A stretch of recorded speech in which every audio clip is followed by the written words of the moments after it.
Hey guys, Diane here, and today I'm going to be doing a spoiler-free review of The 13th Tale by Diane Setterfield. So hit that like and subscribe button and we'll get to it.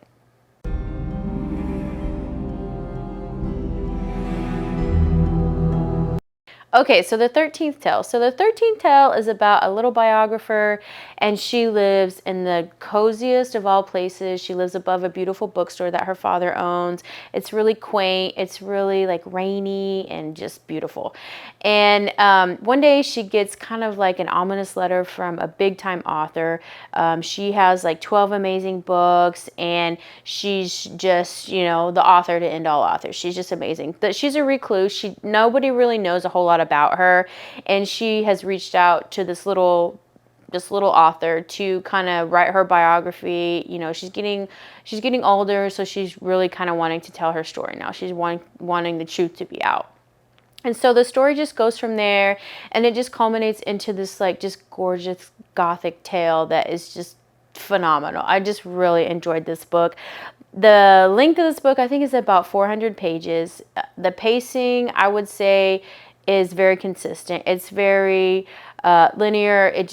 There's two timelines. So there's the timeline of, Vita Winter. She is the author. So it's her, her backstory, her life, and then what's happening now as it's being retold, as well as Margaret and her life and how they're connected. And it's just such a well-written book that you're really just so entranced with it, and you're really wanting to know what's going on with the characters, worried about how they're feeling or what's going to happen next. And for this story, I would say this is a really character-driven book. You're really interested more into how the characters kind of come together, like why she chose this specific person. You kind of realize that, something has kind of drawn them towards each other, but you're not really sure what. So that was really interesting in learning, about her past and how it goes along with the present.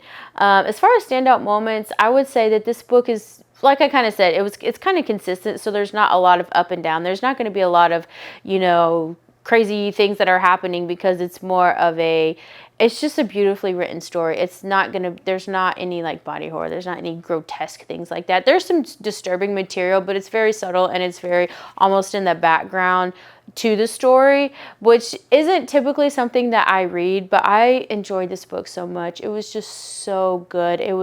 The characters were all amazing. There wasn't one character in this book that I felt was like secondhand. All the characters felt like they were there for a reason, and everything just fell together so perfectly. It was really just so poetic, but it was also kind of like a gothic tale, because she's in this beautiful, gothic house, and there's like curtains and stuff everywhere, and pillows, and a fireplace, and they're having tea and hot cocoa, and it's just like, I would just love to visit there. That's like so my style.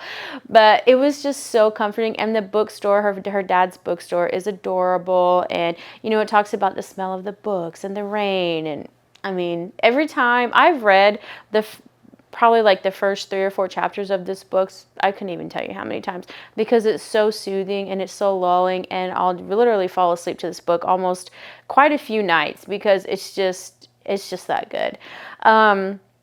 As far as ranking this book, I would probably give this book a 10 out of 10, because to me, it just felt flawless. It felt like everything you wanted in a cozy mystery was in this book. I read this at a time where I was kind of taking a break from horror, because that's typically all I read. So sometimes I do try to branch out and read something that's a little less demented and scary and crazy and chaotic.